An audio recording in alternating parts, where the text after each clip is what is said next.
walaalayaal markaa ah dhibaatada ay leedahay darteed. ilaahay hadduu idmo subxaanahu wa tacaala waxaan wax ka sheegaynaa ahwaalaha iyo dhibaatooyinka qiyaamaha uu leeyahay. ilaahay subxaanahu wa tacaala maalinta qiyaamaha wuxuu ku tilmaamay ama uu uga digay dadka, markaasuu yidhi yaa ayuha annaasu ittaquu rabbakum, wardadow ilaahiina ka cabsada. waayo maalinta qiyaame ahwaasheeda iyo dhibaatada jirta waxa looga fagtoo lagu badbaado ayaa cabsida ilaahay ah subxaanahu wa tacaala. idan dadow ilaahiina ka cabsada. adduunku saan ma noqon doono, wax badana isbeddelaayo. inna zalzalata asaacati shay-un cadiim. saacadda qiyaame gadgadoonkeeda iyo ruxashada ay wadato waa shay cadiim ah buu dhahay ilaah subxaanahu wa tacaala. yowma tarawnahaa, waa maalin buu yidhi ilaah subxaanahu wa tacaala aad arkayso tadhalu kullu murdicatin camaa ardacat, inay hilmaamayso naag walba oo wax nuujinaysay wixii ay nuujinaysay buu dhahay ilaah subxaanahu wa tacaala. howlkaa iyo dhibaatada jira darteed naag walba oo ilma jilbaha u saarnaa oo nuujinaysay way hilmaamaysaa buu dhahay ilaah subxaanahu wa tacaala. watadacu kullu daati xamlin xamlahaa, naag walboo uurka wax ku waday waa dhigaysaa buu yidhi ilaah subxaanahu wa tacaala. howlka iyo dhibaatada iyo mashaqada jira darteed bannaankay u soo bixinaysaa. watara annaasa sukaaraa, dadkii waxaad arkaysaa inay sarqaan yihiin oo dad wareersan oo kale ay yihiin. wamaa hum bisukaaraa, ma wareersana, laakiin wixii sidaa ka dhigay wuxuu yahay walaakina cadaaba allaahi shadiid. cadaabka ilaahay oo maalintaa jira ayaa mid shadiid ah oo adag markaa ah. qiyaamahaas ayaa qof kastoo annaga naga mida sugaaya. ilaah subxaanahu wa tacaala hortiisaa la tegi doonaa. qof walbaa wixii uu sameeyaa laga xisaabi doonaa. qof walbaa wuxuu abaalmar u helu ilaah siin doonaa. dadkaa laba u kala qaybsami doona, fariiqun fi ljanna wa fariiqun fi saciir. intaanan u gudagelin howlkaa qiyaamaha iyo mashaqada iyo dhibaatadaa jirtaa, wax yar waxaan ka hormarinaynaa geerida iyo arrimaha ku tacalluqa iyo sida ilaah subxaanahu wa tacaala uu ugu talagalay ruux walba inuu u xayaato baxo.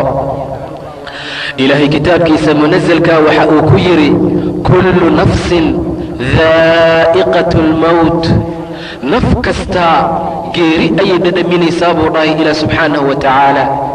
naf walboo xayaato la geliyey ayuu ilaahay xayaatada ka bixinaa subxaanahu wa tacaala. wa fii yowm min alayaam kullu nafsin daa'iqatu lmowt wainamaa tuwafawna ujuurakum yowma alqiyaama. waxa hadda aad qabanaysaan oo camalo ah ajiryaalkiisana maalinta qiyaamahaan idiin oofinaynaa buu yidhi ilaah subxaanahu wa tacaala. kullu nafsin daa'iqatu lmowt wainamaa tuwafawna ujuurakum yowma alqiyaama. faman zuxzixa can innaar waudkhila aljannata faqad faaz. qof walba oo cadaabka laga durjiyo oo naarta laga dhaqaajiyo oo jannada la geliyo ayaa liibaanay buu dhahay ilaah subxaanahu wa tacaala. liibaanta xaqiiqdaa waxaa gaaray qofkii inta ilaahay cadaab ka durjiyo janno uu markaa geliyo. faqad faaz. wama alxayaatu addunyaa ilaa mataacu lguruur, noloshaan adduunkii aad ku sugan tihiinna ma ahan buu dhahay ilaah ilaa raaxo yar oo kada ah oo dadka sirtaa maahana wax kale. haddaba qof walbaa waa dhimana, wuxuu ka tegaa nolosha adduunka, wuxuu aadaa nolosha aakhiro. qof walbaa ilaahay xayaatada ayuu ka bixinaa marka ajashiisa la gaaro. oo ilaahay wuxuu yidhi ummad kastaa ajal ayay leedahay. faidaa jaa'a ajalhum laa yasta'khiruuna saacatan walaa yastaqdimuun. ajasheeda haddii la gaaro saacadna laga dibdhigi maayo, saacadna loo hormarin maayo buu dhahay ilaah subxaanahu wa tacaala. haddaba walaalayaal waxaana sugaaya xayaato baxa, waxaa nagu sugaaya sakaraad aad iyo aad u dhibaato badan. waxaa aad iyo aad u fiican inaan u diyaar garoobno si ilaahay subxaanahu wa tacaala uu noogu naxariisto marka la gaaro ajasheena iyo dhimashadeena. qof walbaa wax buu ilaahay ku sababaa subxaanahu wa tacaala. qofaa wuxuu ku dhimanaa shil baabuur, qofaa wuxuu ku dhimanaa macrika iyo dagaal, qofaa wuxuu ku dhimanaa asagoo gurigiisa jooga, qofaa qof kale lagu sababaa. ilaahay ajasha sabab ayuu u yeelaa subxaanahu wa tacaala. wamaa kaana linafsin an tamuuta ilaa biidni illaah kitaaban mu'ajala. naf ma dhimata buu dhahay ilaah subxaanahu wa tacaala, ilaa hadday dhimanaysana waa idin alla subxaanahu wa tacaala. kitaab ayay ku dhimanaysaa mu'ajal ah oo loo madaleeyey subxaanahu wa tacaala. haddaba xayaatabaxaa dhibaato aad iyo aad u xanuun badan ayuu leeyahay, sakaraad dhibaato badan ayuu wataa, oo ilaahay uu yidhi wajaa'at sakratu lmowti bilxaq. waxaa yimid sakaraadkii meydka oo xaq ah buu dhahay ilaah subxaanahu wa tacaala. daalika maa kunta minhu taxiid. waxaad ka lexleexan jirtay oo aad ka fakan jirtay ayaa kan ah ayaa loo dhahayaa qofkii. haddaba marka sakaraadkaa dhibaatada badan la gaaro, ilaahay subxaanahu wa tacaala diinkiisa haddaan aaminno, ilaahay waa noo naxariisan doonaa cinda ixtidaarinaa, marka ay nagu soo xaadirta geerida. laakiin haddaan macaasi ilaah ku socono oo ilaahay aan caasino subxaanahu wa tacaala, aan ka tagno daacadiisa iyo diinkiisa, ilaahay nooma naxariisanaya subxaanahu wa tacaala marka sakaraadkeenna iyo xayaatabaxeenna markaa la gaaro. rasuulka waa sakaraaday salawaatullaahi wasalaamun calayh. caaisha waxay tidhi markaan arkay sakaraadka nebiga, wallaahi sakaraad ka dambeeyaa kama naxin markaan arkay. nebiga salawaatullaahi wasalaamun calayh, allaahuma acinnii calaa sakaraati almowt wa ghamaraati almowt ayuu dhahayay bay tidhi caaisha. ilaahayow iiga gargaaroo iiga kaalmay sakaraadka xanuunkiisa iyo dhibaatada markaa uu wato. inna lilmowti la sakaraat ayuu yidhi nebiga sala allahu calayhi wasalam. meydka wuxuu wataa sakaraad aad iyo aad u xanuun badan oo dhibaato badan. sakaraadka ayaa qofka soo xaadiraaya oo u soo gelaaya. ilaahay ayaa ka hadlay subxaanahu wa tacaala, kallaa idaa balagat altaraaqiya waqiila man raaq buu dhahay ilaah subxaanahu wa tacaala. wardadoo waxaad ka warantaan marka nafsadda ay kalxamaha soo gaarto oo qofka xayaatabax uu gaaro oo yaqiinsada inuu adduunka ka tegaayo, kallaa idaa balagat altaraaqiya waqiila man raaq. dadkuna ay dhahayaan yaa ku tufaaya maanta, yay tuftiisa anfici doontaa qofkan. waqiila man raaq wadanna annahu alfiraaq. qofkaa sakaraadka ahna yaqiinsaday inuu faaruqaya buu dhahay ilaah subxaanahu wa tacaala, inuu adduunkaba ka socdo ayuu markaa yaqiinsaday, inuu meeshaa ka tegaayo ayuu yaqiinsaday. maanta wixii ka dambeeya inuusan ehelkiisa iyo xaaskiisa iyo ilmihiisa uusan arki doonin, uu ka dhex baxaayo ayuu yaqiinsaday. maanta wixii ka dambeeya inuusan wax la cuni karin, wax la cabi karin, uu la sheekaysan karin ayuu yaqiinsaday. sidaa darteed ayuu ilaah subxaanahu wa tacaala yidhi, dadku waxay leeyihiin man raaq wadanna annahu alfiraaq. qofkaana wuxuu yaqiinsaday faaruqitaan uu adduunkii faaruqaayo, faaruqitaan gogoshiisii iyo gurigiisii iyo ahalkiisii uu faaruqaayo ayuu yaqiinsaday buu dhahay ilaah subxaanahu wa tacaala. haddaba sakaraadkaa dhibaatada badan ayaa aad iyo aad u wanaagsan inaan xasuusnaano mar walba oo qalbigeenna uu ku jiro. nebigu wuxuu yidhi salawaatullaahi wasalaamuhu calayh, akfiruu dikra haadimu lladaat. waxaad badisaan xusuusashada midka dadka macmacaanka ka gooya, xusuusashadiisa badiya ayuu yidhi salawaatullaahi wasalaamun calayh. yacnii almowt, geerida ayaa loola jeedaa. macmacaanka ayuu dadka ka gooyaa, wuxuu dadka ka bixiyaa guryahoodii ehelkooda, wuxuu geeyaa luxdi iyo god iyo qabri ciriiri ah oo mugdi ah, onus iyo wehelna aan uga horaynin ayuu dadka geeyaa. sidaa darteed ayaa dadka muslimiinta ah waxay ku jiraan khaflo iyo halmaan, waxaana u soo dhowaatay wakhtigii loogu talagalay inay adduunka faaruqaan. ilaahay aayad kale wuxuu ku yidhi subxaanahu wa tacaala, asagoo sakaraadkaa dhibaatada badan xanuunka badan dadka u tilmaamaya, falowlaa idaa balagat alxulquum waxaad ka warantaan dadow haddii nafsadda la soo duuduubo oo xayaatabaxa qofka uu gaaro oo kalxamaha iyo meesha ugu dambaysa ay marayso falowlaa idaa balagat alxulquum wa antum xiinaidin tanduruun idinkana aad fiirinaysaan buu dhahay ilaah subxaanahu wa tacaala qofkaa ixtidaarka ku jira ee sakaraad ka saaran aad fiirinaysaan ayuu ilaahay dhahay ka warrama xaaladiisa iyo xaaladiinaba wa antum xiinaidin tanduruun wanaxnu aqrabu ilayhi minkum walaakin laa tubsiruun annagaa idinkaga dhow buu dhahay ilaah subxaanahu wa tacaala ninkaa xaalkiisa laakiin nooma jeediin malaa'igtii nafta qaadaysaa meesha joogta oo idinkaga dhow qole idinka mid ahi biyay ku taslinayaan qofkii koru uga soo noqonaa indhihiisii ayaa isbeddelaaya babis ayaa lagu boobaa waxyaabo fara badanaa lagu samaynaa qofkiina sakaraad waaye ilaahay wuxuu ugu talagalay maanta inuu xayaatada faaruqiyo ou ka taga adduunka lana geeya barsaq sidaa darteed uu ilaahay dhahay subxaanahu wa tacaala wanaxnu aqrabu ilayhi minkum walaakin laa tubsiruun laakiin ma noo jeediin walaakin laa tubsiruun falowlaa in kuntum hayra madiiniin haddii aad tihiin kuwa aan la abaalmarinaynin oo qiyaamo aan jirin tarjicuunahaa in kuntum saadiqiin buu dhahay ilaah subxaanahu wa tacaala qofkaa xayaata baxayo dhimanayo nafta ku celiyaba haddii aad run sheegaysiin macnaha waxaa loola jeedaa qofkaa idinka dhimanaya haddaad ruuxda ku celisiin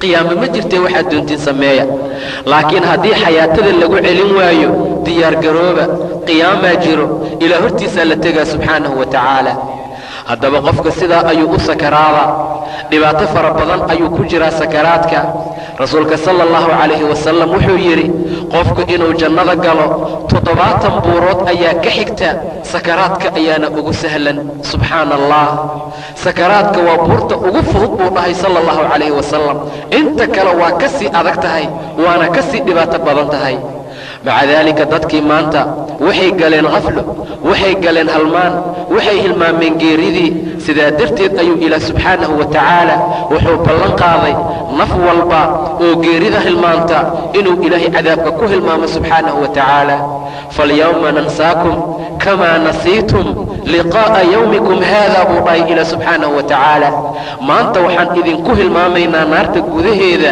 saad maalinteenaan u hilmaanteen oo kale ayaan idinkugu hilmaamaynaa cadaabka idan dadku waa inay aad u xasuustaan geerida cabdullaahi bni cumar wuxuu yidhi nebiga ayaa garabkayga qabtay markaasuu dhahay yaa cabdallah kun fi ddunyaa kaannaka gariib adduunku waxaad ku noqotaa sidii nin musaafir ah oo kale ow caabiri sabiil ama nin wadda gudbaaya oo kale noqo ayuu ii yidhi buu dhahay nebiga sala allahu calayhi wasalam ninka gariibka ee musaafirka ah oo kale noqo musaafirka aan waddankiisa joogin guryo kuma dhisto rartiisa kuma furta meesha wuxuu og yahay wakhti yar ka bacdi inuu meesha faaruqaayo ee markaa uu ka tegaayo adigana saasoo kala noqo oo geerida u diyaargaroow adduunka musaafir ku noqo ow caabiri sabiil ama nin waddo laami ah gudbaayoo kale waayo laamiga qofka markuu rabo inuu gudbo labada dhinac inuu iska fiiriyo ayuu gudbaa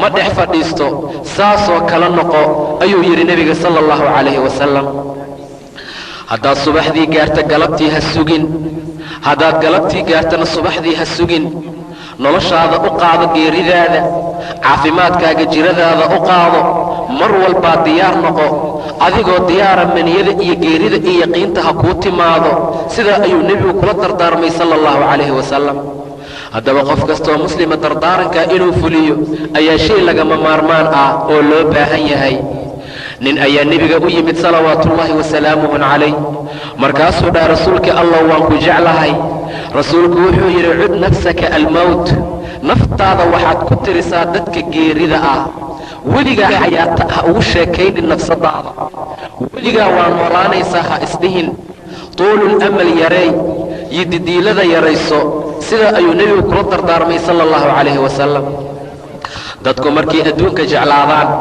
oo geerida ay hilmaamaan oy nacaan cadow ayaa lagu sallidaa sida rasuulku uu tilmaamay sala allahu calayhi wasalam. waxaa soo degdegaysa buu yidhi an tadaaca alumam ummadaha gaalada ah inay isukiin wacato haddaad muslimiin tihiin, sida xeerada raashinka laga cunaayo saaxiibahooda iyo dadka cunay isugu wacdaan oo kale ayay gaaladu isku kiin wacan doontaa oo dhinac ay idin kala jiidan doontaan haddaad muslimiin tihiin. asxaabta nebigu waxay ku dhaheen awa min qillatin yaa rasuula allah, yaraan aan yarnahay darteed may maalintaas gaalada saas noo yeelayaan?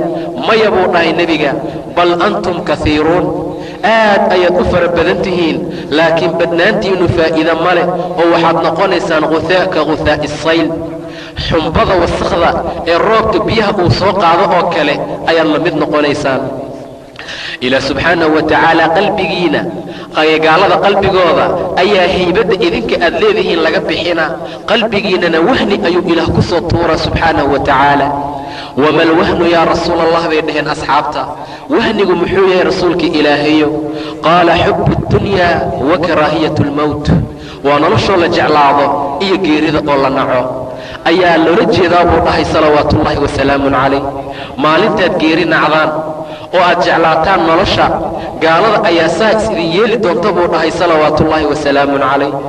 asxaabta nebiga waxay ahaayeen salawaatuullaahi wasalaamun calayh kuwa geerida jecel oo xayaatada neceb, sida dadka maanta jooga nolosha ay u jecel yihiin oo geerida ay u necab yihiin. rasuulku wuxuu yidhi salawaatuullaahi wasalaamun calayh, qof walba oo la kulanka ilaahay nacaa, ilaahay la kulankiisa ayuu nacaa subxaanahu wa tacaala.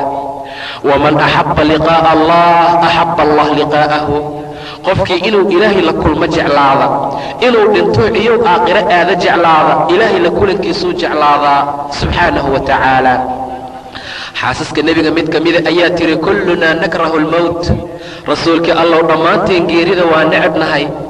rasuulku wuxuu yidhi saas ulama jeedi, laakiin waxaan ka wadaa qofka mu'minka ah marka lagu soo xaadiro oo sakaraadkii xayaata baxa uu gaaro oo naftiisa lasoo duuduubo kalxamaha ay soo gaarto ayaa la tusiyaa wanaagga ilaah agtiisa uu ku leeyahay subxaanahu wa tacaala.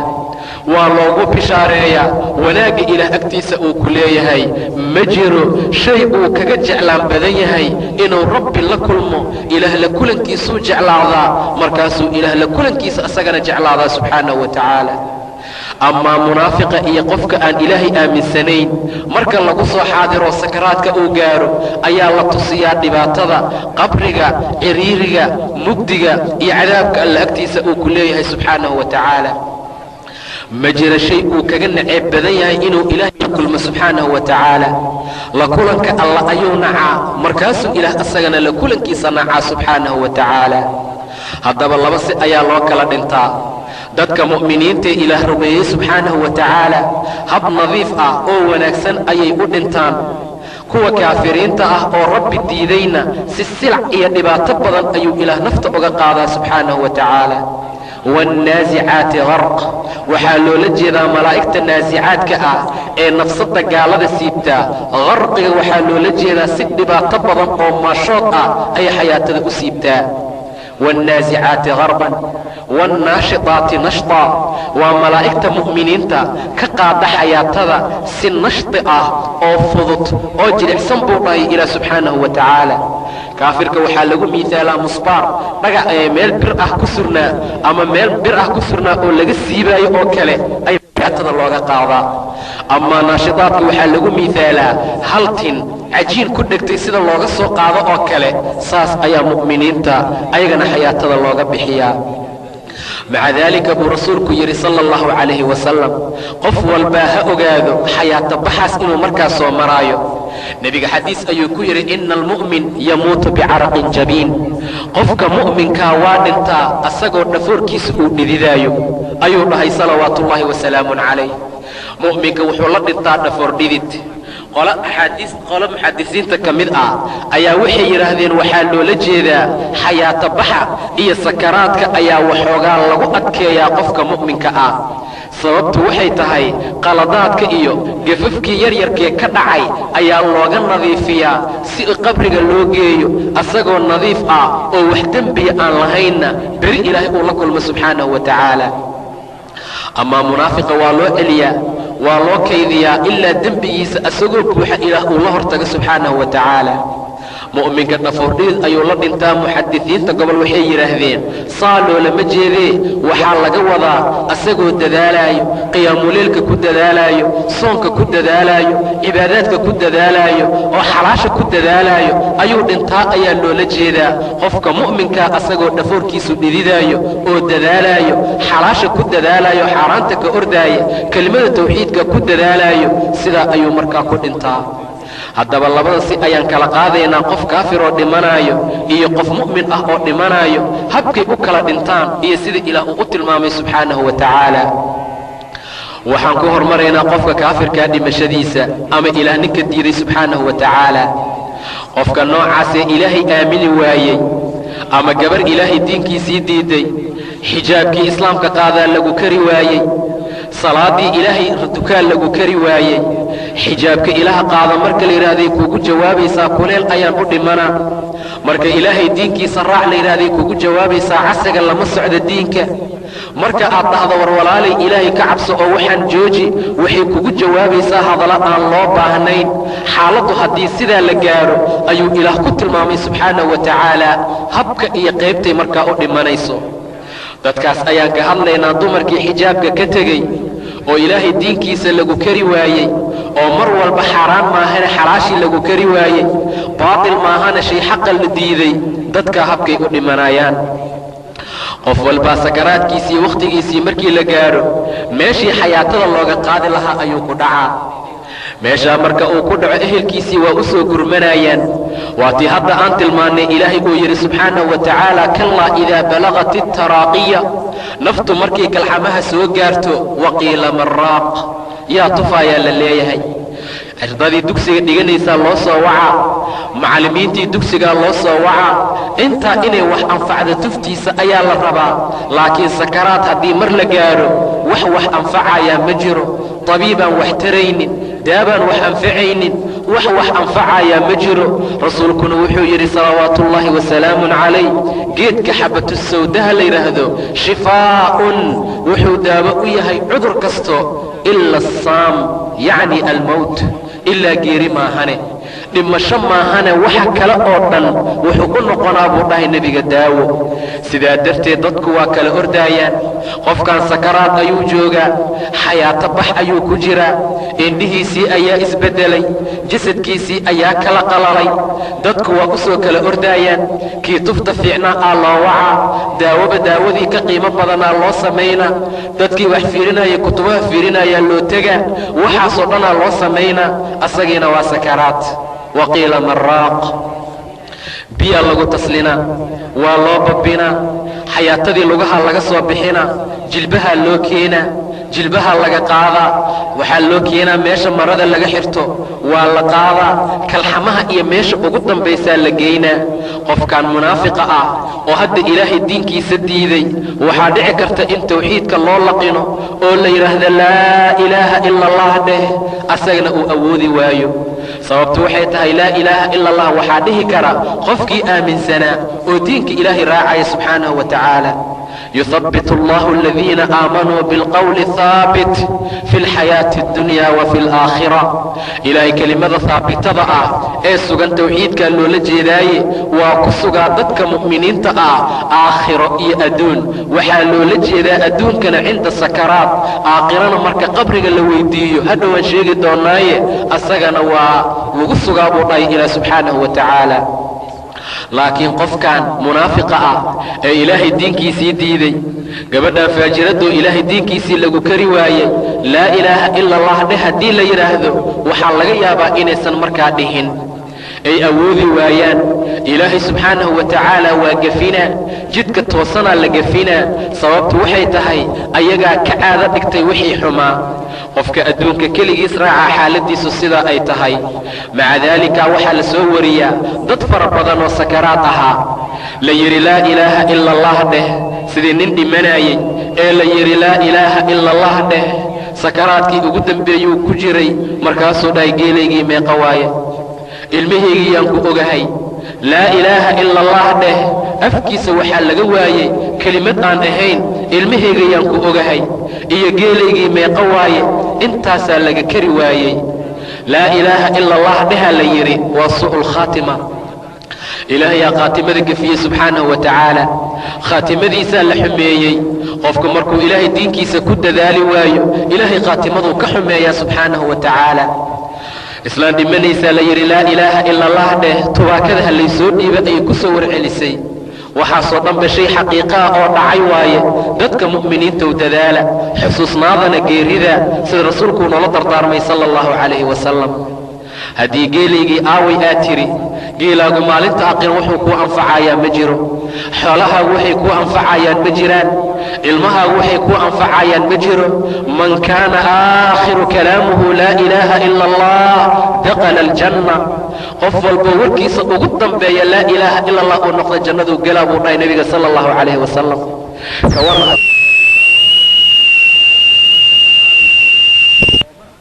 ay ku xasuusiyeen adigana ilaah uu ku gedsiiyey subxaanahu wa tacaala haddaba dhibaato aad iyo aad u weyn waaye malaa'igta sakaraadka ah malaa'igta nafta gaalada qaadaa u imaanayso ilaah wuxuu yidhi fakayfa idaa tawafathum almalaa'ikatu yadribuuna wujuuhahum waadbaaruhum say xaaladoodu noqonaysaa waa kuwa hadda aan ka hadlayno markay dhimanayaan malaa'igtuna ay soo gelayso ay horay iyo gadaal ka tumaysa buu dhahay ilaah subxaanahu wa tacaala walahum maqaamicun min xadiid guruumo bir ka samaysan ayay wataan meeqa sakaraad ayaad aragtoo sariirta aan lagu celin karin hor uga soo boodaayo dadku ay ku celinayaan fakayfa idaa tawafathum almalaa'ika yadribuuna wujuuhahum waadbaaruhum horid iyo gadaalay ka garaacayaan buu dhahay ilaah subxaanahu wa tacaala weliba inuu dhinto ma rabo ninka munaafiqa ah ama kaafirkee diinka aan raacsanayn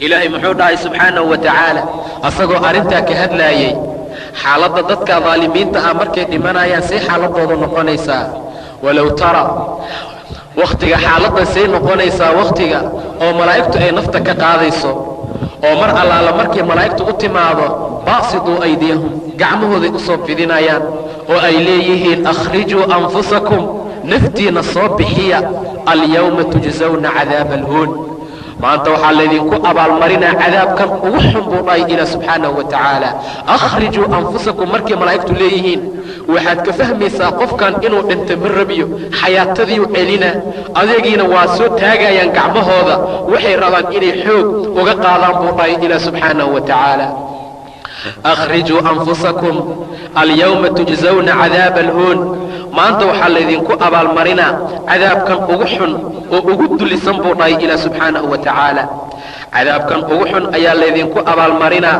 ee nafsadiina keena ha celinina saasaa loo leeyahay buu dhahay ilaah subxaanahu wa tacaala maalinta xaaladdaa la gaara waa maalin aad iyo aad u cajiib badan qofkan dadka daalimiinta ah sidaas ayay u dhintaan buu dhahay ilaah subxaanahu wa tacaala walow tara id الظaalimuuna fii gamaraati اlmowt waxaad iiga warantaan wakhtiga dadka daalimiinta ah ay ku jiraan gamaraatu اlmowt macnaha sakaraadka meydka ay ku jiraan waalmalaa'ikatu baasituu aydiihim malaa'igtana ay gacmahooda u soo fidinayaan oo ay leeyihiin akhrijuu anfusakum naftiina soo bixiya alyawma tujsawna cadaaba alhuuni bimaa kuntum taquuluuna cala allah keena nafsadiina ha celinina adduunkan waa ka tegaysiin ee keena ayaa loo dhahaa buu dhahay ilaah subxaanahu wa tacaala maanta waxaa laydinku abaalmarinaa cadaabkan ugu dullisan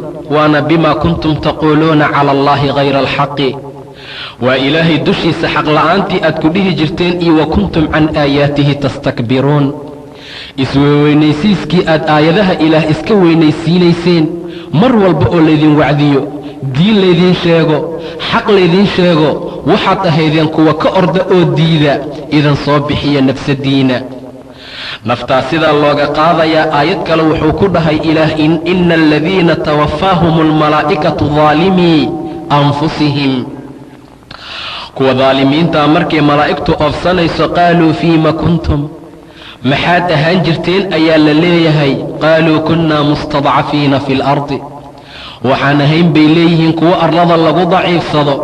ilaahay diinkiisa ayaan ku caabudi weynay, waana loo diiday. xaqii inaan raacnaana loo diiday. malaa'igtu waxay leeyihiin alam taku ardullaahi waasicatan fatuhaajiruu fiiha, arlada ilaah waasac ma ahayno maxaad ugu haajiri weyseen? fa ulaa'ika ma'waahum jahannamu wasaa'ad masiir, kuwa hooyadkooda jahannamo waaya buu dhahay ilaah subxaanahu wa tacaala. suu u sakaraadaya qofkii daalimkaa xayaatadaa ka baxayso. xayaatada marka ay baxaysa nebigu wuxuu yidhi ruuxdu markay dhimanaysa ittabacahu albasar, indhaha ayaa raacaya. weli wuxuu dadka amri jiray qofka sakaraadkaa in indhaha loo celiyo oo indhaha loo laabo. ruuxdu markay baxaysa buu dhahay nebiga ittabacahu albasar, indhaha kor ayay u raacayaan. qofkaa nafsadiisa markay baxdo waxaa la geynaa xayaatadii ama ay aadaysaa samada. uqliqad duunaha, intaysan gaarin ayaa laga soo xiranaa waana la soo celinaa. ilaahay ayaa yidhi kallaa inna kitaaba alfujaari la fii sijiin wamaa adraaka maa sijiin kitaabun marquum. dadka daalimiinta kitaabkooda sijiin ayaa loo celinaa, waa meel xun oo hoosaysa oo 7 arla ugu hoosaysa, meeshaasaa loo celinaa. idan waxa fiican oo tayibka ayaa ilaahay u koro aada, amaa waxa kale waa laga soo celinaa. qofkii markii xayaatadii ay saas uga baxday oo ehelkii meesha ay joogaan, waxay gudagalaan in la nadiifiyo oo la dhaqo oo la duugo. waayo qofku markuu dhinto qof wax ku falayaa ma jiro. magaciisii ayaa baaba'ay, meydka ayaa lagu leeyahay. markaad nooleed dadku waa ku jeclaayeen, markaad dhimato dadku waa ku nacayaan. xoolahaaga, sariirtaada lagugu dhaqi maayo, waxaagoo dhanba waxay gelayaan dhaxal. qofka mu'minkow rabbigaa ka cabso subxaanahu wa tacaala, sahay fiican samayso, ilaahay diinkiisa ku dadaal. cali bni abi taalib ayaa qubuuraha tegey baa la yidhi, markaasuu la hadlay dadka qabriga ku jiray. wuxuu yidhi yaa ahlulqubuur, dadkan qubuurta ku jirow, xaaladdiinaan idinkaga warramaa ee dhegaysta. xoolihii aad ka soo dhimateen qad qusim, waa la qaybiyey. naagihii aad ka soo dhimateen qad zawaj, waa la guursaday. ilmihii aad ka soo dhimateen waa barbaareen oo waa koreen. xaaladdiina adduunka waa sidaa ee idinka xaaladdiinna nooga warrama. faqushiya, cali waa suuxay radia allahu tacaala canhu, waa soo kacay, hadalkii ayuu ugu celiyey. waa ooyey radia allahu tacaala canhu. wuxuu yidhi wallaahi ahlu qubuur hadday ii soo jawaabi lahaayeen waxay i dhihi lahaayeen watasawaduu fa inna khayra azaadi attaqwa. ma dhihi lahayn meel wax dhigta, ma dhihi lahayn adduunka ku sii socda, ma dhihi lahayn nafsaddiina u raaxeeya, ee waxayna dhihi lahaayeen sahay soo qaata. sahay la qaata taqwada iyo cabsida ilaah ayaa u weyn subxaanahu wa tacaala, una khayr badane. wallaahi hadday ii soo jawaabi lahaayeen waxay dhihi lahaayeen buu yidhi watasawaduu fa inna khayra azaadi attaqwa. sahay soo qaata oo cabsi ilaahay ah subxaanahu wa tacaala. haddaba qofka haddii ilaah taqwadiisa laga waayo, xaaladdiisaa sidaas ahee daalimkan dhintay, dadku waxay gudagalayaan in markaa la duugo. gabadhii dahabkeedii waa laga furaa, saacaddii kuu xirneedaa lagaa furaa, dharkaagii qiimaha badnaa ayaa lagaa reebaa. waxaa lagugu karfanaa 2 maro ama 3 go oo cadcad ah ama hal keliya, intaas ayaa lagu siinaa. sidaa darteed ayaa mufasiriinta markii ay fasiraayeen aayaddii ilaah subxaanahu wa tacaala ee uu yidhi walaa tansa nasiibaka min addunya, ha iloobin nasiibka adduunka, waxaa loola jeedaa karfantaada iyo dhulka lagugu duugaayo, taa ha hilmaamin. inta kalena taqwada ilaah ku dadaal subxaanahu wa tacaala. sidaa ayaa loola jeedaa ayay markaa yidhaahdeen. haddaba qofka muslimkaa xayaata baxaas iyo dhibaatadaasaa sugaysee waa inuu diyaargaroobaa. laakiin hadda waxaan ku jirnaa faajirkii iyo faajiraddii dhimashadooda waa la nadiifinaa. sida dadka loo dhaqaa marka sidaa loo wanaajiyo, karfanta la geliyo.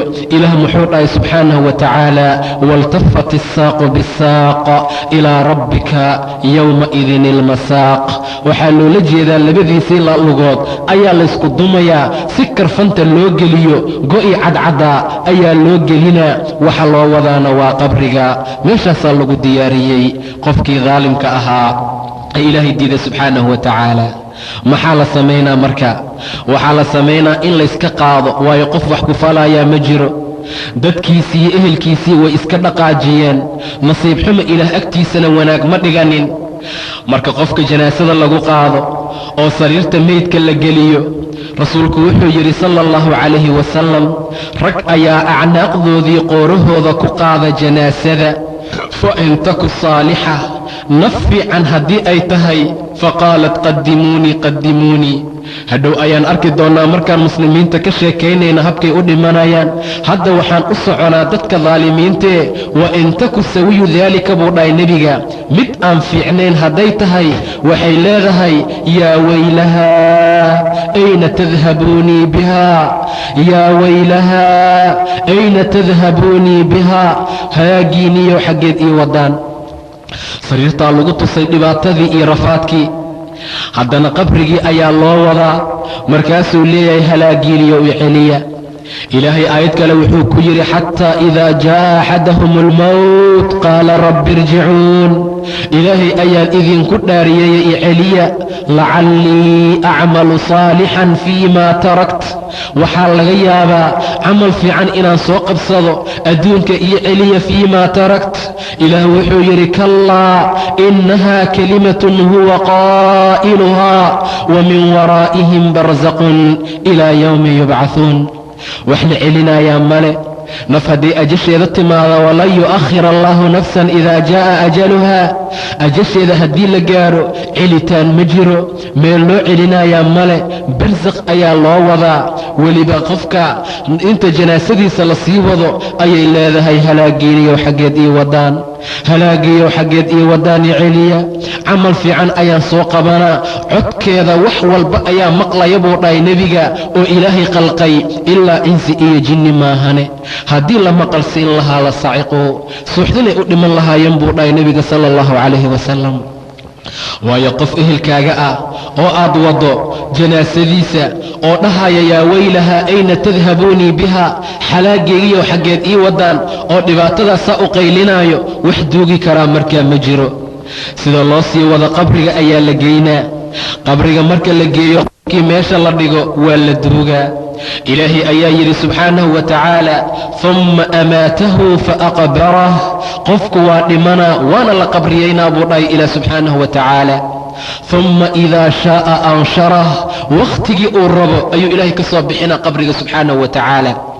qofkaan marka la wado oo qabriga la geeyo, dadka gobolka mida waxay akhriyaan ama ay tilmaamaan wax la yidhaahdo talqiin.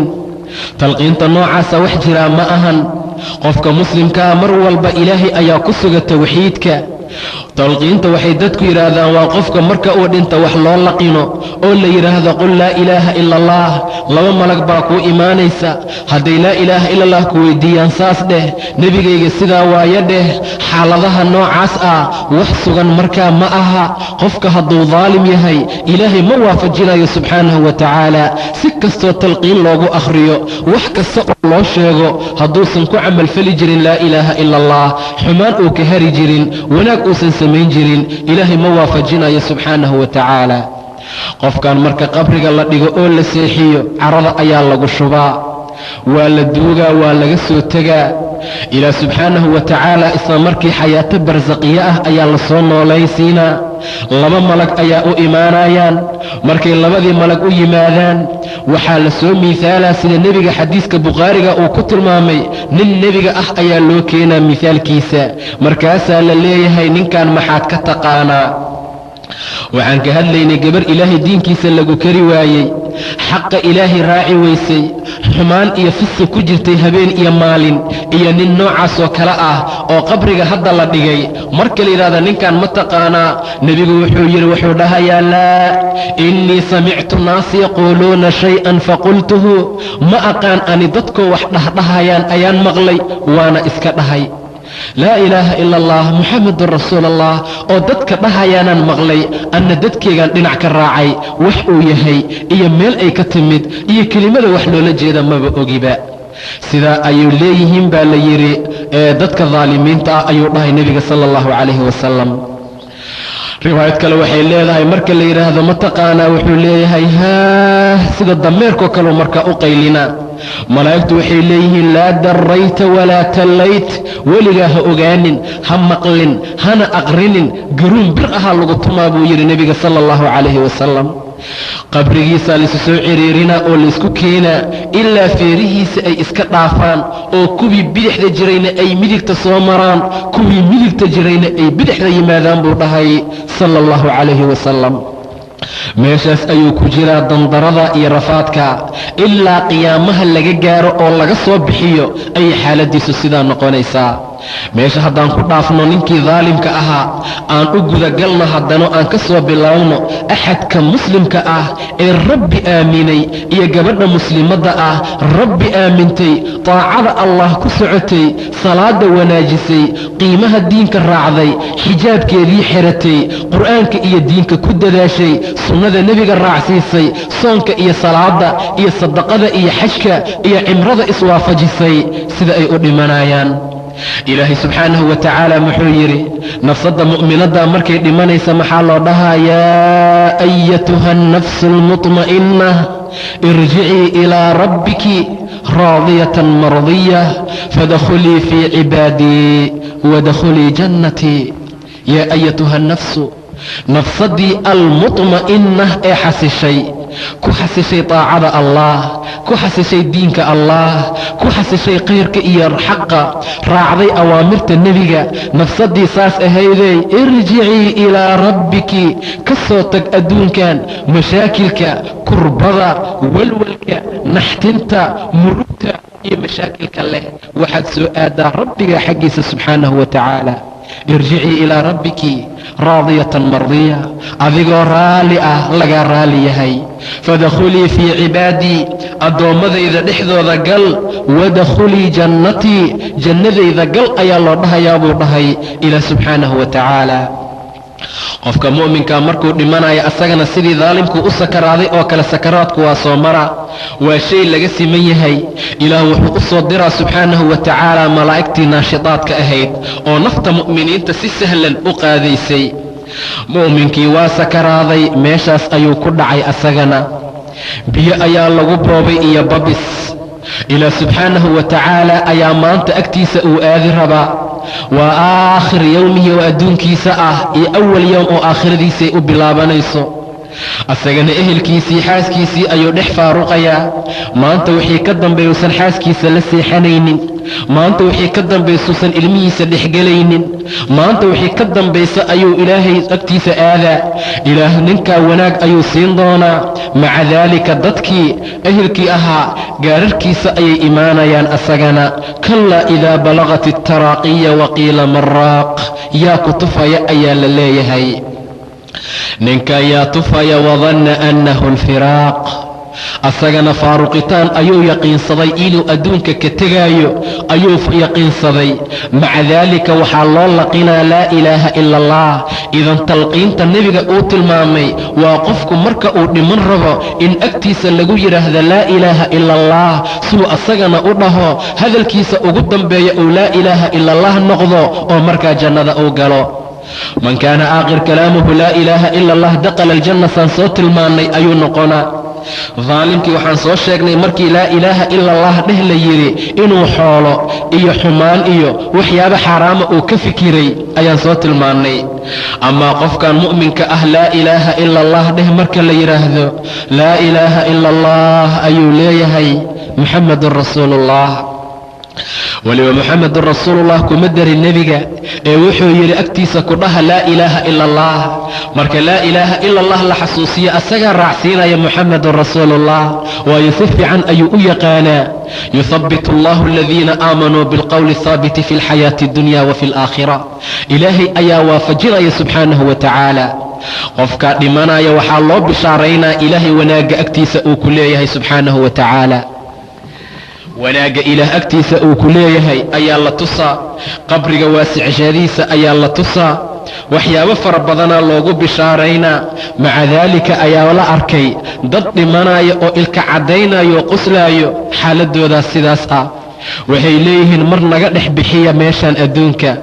ilmihiisuusan ka fikiraynin waayo waa weli ilaahay laa khawfun calayhim walaa hum yaxzanuun ma cabsanayo mana tiiraayo ilaahay ayaa argagaxa oo dhanba ka ilaalinayo ka badbaadinayo qofka noocaasna waa dhimana malaa'igtu markay xayaatada ka qaado nafsadiisa waa la qaadaa samada ayaa la geynaa cilliyiin ayaa la geynaa daalimkii waxaan soo tilmaanay sijiin in la geeyey amaa qofkan kallaa ina kitaaba alabraari lafii cilliyiin wamaa adraaka maa cilliyuun kitaabun marquum yashhaduhu almuqarabuun malaa'igta muqarabiinta meelaha ay xaadiraan waaye meesha qofkaa la geynaayo nafsadiisa waa la dhaqaa asagana waa la nadiifinaa waxaa loo qalqaalinaa ama laisku talagelaa in la duugo weliba rasuulku wuxuu yidhi qofka mu'minkaa meydkiisa ha ku xabisina calaa dahraanay ahlihi sariirta ha ku xabisina ayuu yidhi nebiga sala allahu calayhi wasalam nebiga xadiis kale ayuu ku yidhi isracuu biljanaasa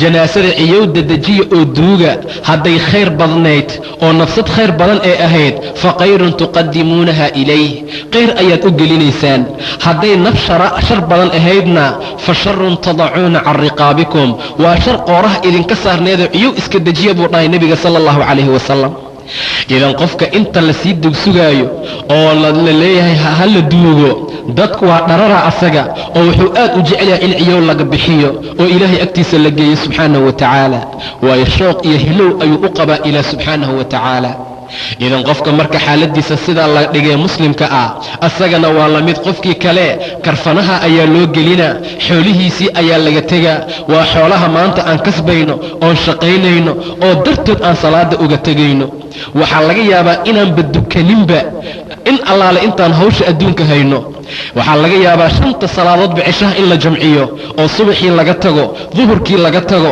casirkii laga tago 5 salaad sidii dayn ilaah uu kugu lahaa oo kale hal mar iga tirsan la leeyahay xaaladaha noocaasa wixii aan ku kasabnay oo xoolo ah ayaa maantana laga wadaa wallaahi xataa inaan sariirtaada korkeeda lagugu dhaqaynin ee waxaa la leeyahay naga halaynine dejiye ee dhulka ha lagu dhaqo maxaad faa'iido heshay markaa idan qofka muslimka waa inuu aad ugu dadaala aakhiradiisa adduunka intuu ilaah ugu talagalay waa inuu ku socdaa waa inuu wixii adduunka loogu talagalay khayrkiisa uusan dhaafin waa inuu si nadiif oo wanaaga u raadiyaa nebiga sala allahu calayhi wasalam wuxuu yidhi naf dhimanaysaa ma jiro ilaa wixii loogu talagalay ay jiibkiida soo gasho buu dhahay nebiga sala allahu calayhi wasalam wixii ilaah kuu qoray adoon helin adduunkan ka tegi maysid fattaquu allaha waajmiluu fi alab buu yidhi nebiga war ilaahay ka cabsada ee dalabka qurxiya sidaad wax u raadinaysaan si nadiif oo xalaala ha noqoto si xaaraama waxa ku raadinina waxaad wax ku raadisaan hab nadiif ah ilaahay diinkiisa iyo adduunka hadduu ishor yimaado adduunka gadaal mariya diinka ilaah hormariya subxaanahu wa tacaala waad u jeeddaa maanta haddaad saa samayso oo si kasta wax u kasabto waxaa la geliyey dhaxal adiguna melihid xoolaha aad shaqaysatay xaaladda noocaasa qofku waa inuu mar walba ku dadaalaa ilaahay agtiisa wanaag ayuu ka gaaraa marka la karfino qofkii mu'minka ahaa asagana waa la qaadaa oo sariirtii janaasada lagu qaadaa rasuulku wuxuu yidhi nafsadda dhimatay ee janaasada la wado hadday tahay naf saalixad ah qaala qadimuunii war idedejiya ciyow igeeya qabriga ayay leedahay buu dhahay nebiga sala allahu calayhi wasalam kistaa baabuurka la joojinaayo ayaysan ogolayn kistaa la daahinaayo ayay ogoleen kistaa albaabka la furaayo dhararsanaysaa qadimuunii ayay leedahay buu yidhi nebiga sala allahu calayhi wasalam war iwada ciyow qabriga igeeya iwada qabrigayga igeliya war meeshaan iga wada oo dhibka iyo rafaadka leh sidaa ayuu yidhi nebiga sala allahu calayhi wasalam nafsadda saalixadda ay ku hadlaysaa maalin baa nebigoo fadhiyan qof dhintay lasoo agmarsiiyey markaasuu yidhi ama waa istareexay ama waa laga istareexay qofkan buu dhahay nebiga sala allahu calayhi wasalam maxaad ula jeedaa ayaa la yidhi wuxuu yidhi haddii qof fiican uu ahaa oo ilaahay diinkiisii ku socday wuu istareexay tacabkii adduunka mashaakilkii dhibaatadii ayuu ka istareexay ilaahayna wanaag buu siinaa subxaanahu wa tacaala hadday tahay naf xunna waa laga istariixay waay nafsadda xun meel kastay joogta nacladda allah ku soo degta qofka aan salaada dukan guryaha uu joogaa lacanada raashinka uu cunayaa lacanada dharka uu xiran yahayaa lacanada geedaha lacanada way nacayaan waxay leeyihiin naga dhaqaaq waa laga istariixay buu dhahay nebiga sala allahu calayhi wasalam haddaba qofkan asagana waa la wadaa qabriga ayaa la gelinaa qabriga marka la geliyo nebiga ayaa loo soo miihaalayaa salawaatuullaahi wasalaamun calayh وحال اللي نكن متقانا مركز لي نعم هذا محمد جاءنا بالبينات فأجبناه واتبعناه هو محمد هو محمد هو محمد 3 مرات 3 مر أيو كعل علينا وتلذذ وكمع عن سنايو نبي مجعيس صلوات الله وسلام عليه نعم بولي هيها محن أكسي ونبي إلى صلوات الله وسلام عليه جاءنا بالبينات فأجبناه واتبعناه وان رعني وانا أجيبني هو محمد ساسو ليهي ملائكته إليه نم كنائم العرس هرد نيهو سيدا قفك أراسك وأهرد أوكل أهرد حديث كالوحي نم صالحا هرد في عن الصالحة هرد واكو أغين نم موقن أو يقينسا إنا تهي أيانكو أغين سؤاشا أنكو ويديني وحكا معها سؤال أنا حد أنربني إنانكو أغانا معها لكن والسؤال ظهور أو أنكو موجينيني لكن الموقن إنا تهي ukasisnayn waa ku ogeyn ninka arooskaasuu u hurdo oo kale u hurud waayo qof mashquuliyaa ma jiro ilaa qofku adduunku ugu jecel yahay oo ehelkiisa ah maahane qabrigiisa ayaa la waasicinaa intay ishiisu aragto 3 shubaaka ayaa loo fura oo uga soo gala wanaagyo iyo qiimo fara badan ayuu nebigu yidhi salawaatullaahi wasalaamun calayh markaa wixii ka dambeeyo meesha isaga jira asagana ilaa qiyaamaha laga gaaro oo saacaddii qiyaamaha ay dhacdo oo markaa ka bacdi qabriga la iska soo bixinayo sida ilaahay uu tilmaamay ballantan uu ku qaaday subxaanahu wa tacaala haddaba labada hab ayaa loo dhintaa qofka daalimka habkaasuu u dhintaa qofka muslimkana xaaladiisa sidaasuu habkaasuu u dhintaa wax la dhaafayaa ma jiro qof kastaa waa dhimana kullu shayin haalikun ilaa wajhah shay kastaa waa halaagsamaa ilaa wejiga ilaah maahane kullu man calayha faan ويبقى وجه ربك ذو الجلال والإكرام شيء كستا وبابايا وحاهر يوجه إله وكرامة إي شرفت له سبحانه وتعالى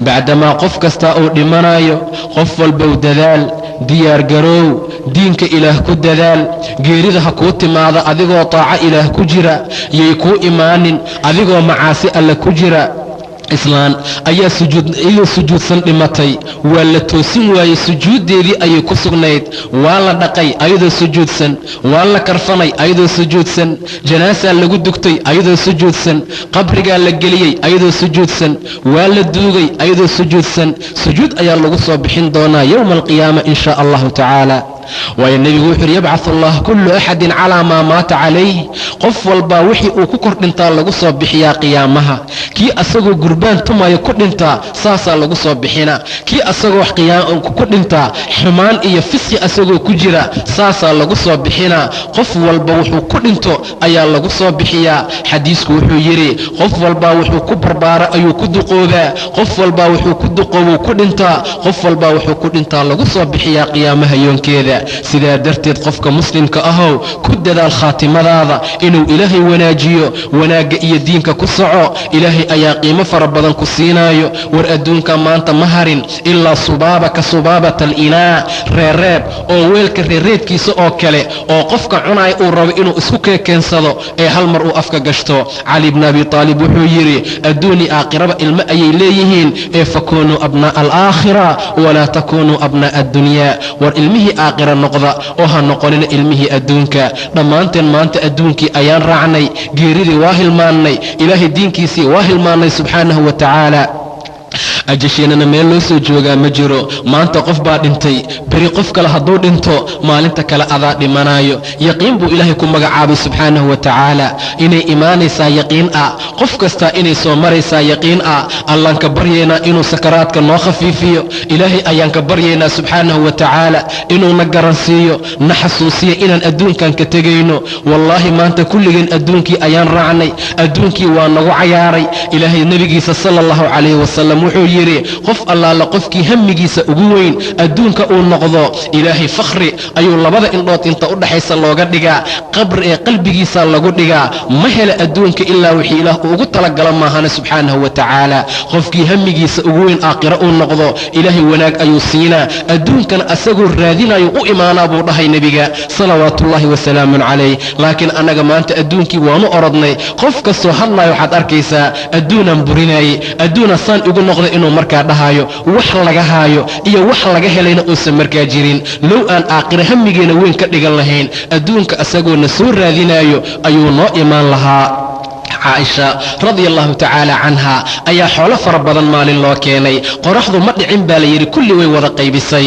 gabadheedii mawlada ahayd wayna soonaayeen labadooda ayaa tiri yaa ummaah hal dirham nooga reeb lacagta aan hilib ku soo gadano waa soomanaysaan ugu afurno gabadhaydii maxaad mar hor ii xasuusin weysay bay tiri maba xasuusaninba xaaladda noocaas ah ilaahay waxaa xaq uu ka dhigay qof kastoo adduunkan raaca inuu duleeyo waa hadduu diinka ka leexdo qof kasta oo aakhiro raaca oo adduunkiisii intii loogu talagalay ka ogaadana inuu ilaahay wanaag siiyo subxaanahu wa tacaala cajlad baa lagu magacaabaa adduunka ilaah wuxuu yidhi man kaana yuriidu alcaajila cajalnaa lahu fiiha maa nashaa'u liman nuriid qof allaala qofkii caajilada iyo adduunka doona oo adduun keligiis hamigiisa uu noqdo man kaana yuriidu alcaajila cajalnaa lahu fiiha maa nashaa waxaan doonno ii liman nuriid adduunaan rabaa xataa intaa rabtid ma lagu siinaayo laakiin intii ilaahay rabaa lagu siinaa subxaanahu wa tacaala uma jacalnaa lahu jahannama yaslaahaa jahannamo ayaa loo fidinaa gogol buu dhahay ilaa subxaanahu wa tacaala waman araada alaakhira wasacaa lahaa sacyahaa wahuwa mu'minun faulaa'ika kaana sacyuhum mashkuur qof kasta oo doona aakhiro u camal qabta u shaqaysto u dadaala asagoo mu'min ah kuwaasaa camalkooda mashkuur ah ninkan adduunka keligiis doonay iyo kan aakhira u dadaalayba kullan numidu haa'ulaa'i wa haa'ulaa'i min cataa'i rabbik wamaa kaana cataa'u rabbika maxduur nin walba wuxuu ugu talagalo ilaah adduunka ka siinaa mana laga qadinayo buu dhahay ilaah subxaanahu wa tacaala bacdamaa xaaladeennu ay sidaa tahay adduunka annagaa naloo qalqay sida ilaah uu tilmaamay subxaanahu wa tacaala adduunka iyo waxa ku jiraba idinkaan idin abuuray buu dhahay ilaah idinkaa iskaloo laydinkugu talagalay idinkana anaa idin qalqaday buu dhahay ilaah cibaadadeedaan idin abuuray ee shaygii idinka laydin abuuray ha uga mashquulina waxaan aniga idin dirsaday buu dhahay ilaah subxaanahu wa tacaala xadiisulqudsi haddaba qofka mu'minka ah mar walba waa inuu dadaalaa xaqa ilaahna uu ku socdaa subxaanahu wa tacaala waayo qiyaamaha dhibaatada badan ayaana sugayso haddii xaaladdu ay sidaa tahay oo sidaa loo kala duugan yahay markii dambe waxaa la gaarayaa inuu koonkan isbeddelo waayo weji cusub ayuu la imaanaa markaa ka bacdina waxaa la aadayaa qiyaamo oo ilaahay hortiisaa la tegaya subxaanahu wa tacaala qiyaamaha intaan la gaarin aahaaryo iyo calaamado ayaa jira lagu ogaanayo in qiyaamuhu uu soo dhowaaday waxaa ka mid ah dadka in xishoodku ay ka tegi doonaan waxaa ka mida dumarku inay sariigtii xishoodka ka tegi doonaan inay badan doonaan buu dhahay nebiga sala allahu calayhi wasalam ragguna ay yaraan doonaan herjiga iyo dilkaa badan doona buu dhahay nebiga salawaatullaahi wasalaamun calayh waxaa la gaari doonaa wakhti qofkii la dilayna uusan ogeyn sababtii loo dilay kii wax dilayna uusan ogeyn sababtuu wax u dilay waxaa la gaari doonaa buu dhahay aakhiru zamaanka nebiga wakhti qofku uusan u kala aabayeelin awa min xalaal awa min xaraan waxaan xalaal miya mase xaaraan waay laakiin raadin doona say gacantiisu ku soo gasho ilmuhu caasi bay noqon doonaan waalidkaa jilicsanaan doona sidaa ayuu nebigu ka hadlay salawaatullaahi wasalaamun calayh haddaba xaaladdu markay meeshaa gaarto waa la soo bixi doonaa cajalada nambar 2 waxaan ku bilaabi doonaa ahwaasha qiyaamaha iyo dhibaatada ilaa jannada iyo naarta laga gaaro wabilaahi tawfiiq wallaahu aclam